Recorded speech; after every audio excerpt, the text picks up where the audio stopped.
আসসালামু আলাইকুম।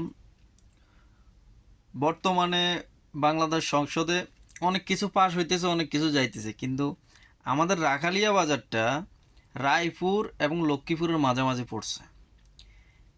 আমার আজ পর্যন্ত দেখি নাই যে আমাদের রাখালিয়া বাজারে এরকম কোনো যোগ্য সন্তান বা সুসন্তান যে রাখালিয়া বাজারের উন্নয়ন বা রাখালিয়া বাজার যে একটা স্বাস্থ্য কমপ্লেক্স আছে সরকারি, এগুলা নিয়ে কথা বলতে ওরকম যোগ্য সন্তান নাই আমাদের রাখালিয়া বাজারে।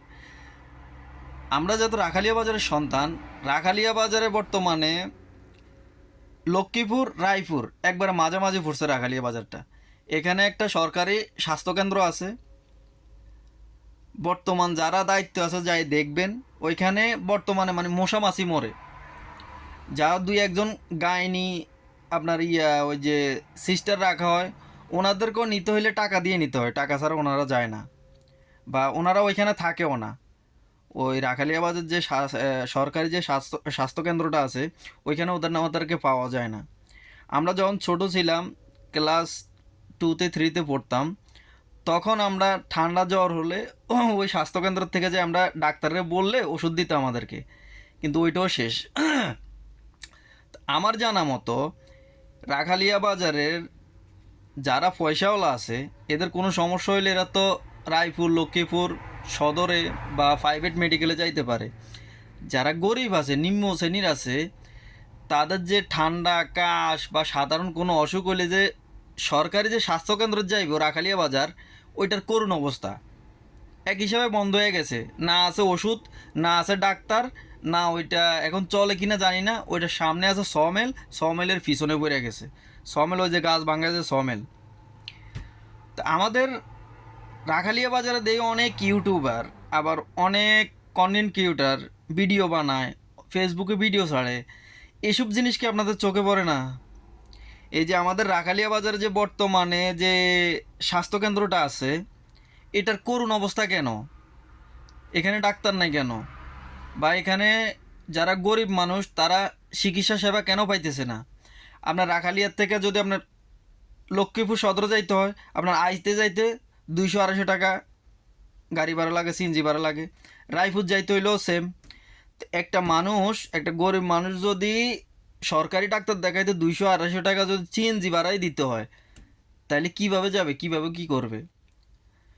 তো আমাদের বর্তমানে রাখালিয়া বাজার এটার দায়িত্বে এটার এমপি আবুল খায়ের ভূঁইয়া, তাদের দৃষ্টি আকর্ষণ করতেছি, এবং কি যারা বর্তমানে দায়িত্বে আছে তাদের দৃষ্টি আকর্ষণ করতেছি এই জিনিসগুলো দেখার জন্য। এগুলো অনেক গুরুত্বপূর্ণ জিনিস, যাতে রাখাল এখানে যে সবাই পয়সাওয়ালা এমন কোনো না, আবার সবাই যে গরিব এমন কোনো না।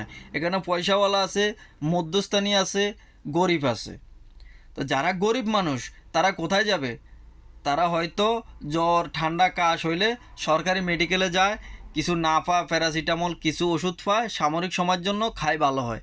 কিন্তু বর্তমানে রাখালিয়া বাজার সেটাও বন্ধ হয়ে যাওয়ার অবস্থা হয়েছে।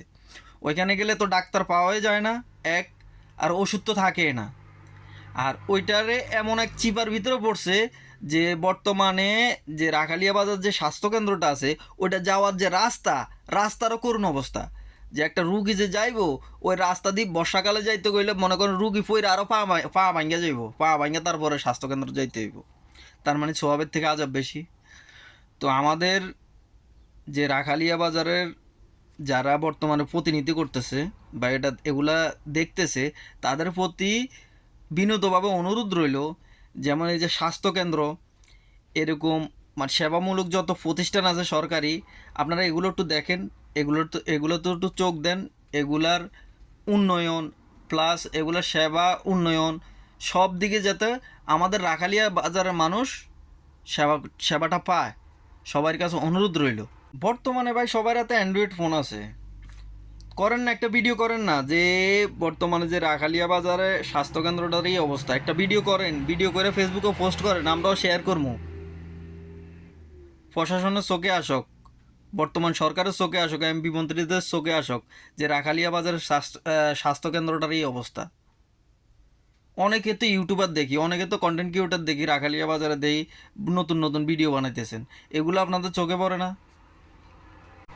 এরপরে রাখালিয়া বাজারে, এই যে রাখালিয়া বাজারে মাছ বাজারে দিয়ে 3 নং তিন নং ইউনিয়নের দিকে যাইতে এখানে খালের অবস্থা দেখছেন, ময়লা ফালায় খালটারে পুরা ভরাট করে ফেলাইছে।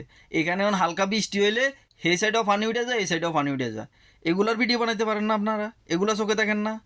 এরপরে কিছু আবার অসাধু ব্যবসায়ী আছে, এই সুপারি সিজনে সুপারি আইনা খালে ভিজাইব, খালের পুরা পানি নষ্ট করে ফেলাইব, সব মাছ তো মরব, মানুষেরও সমস্যা করব।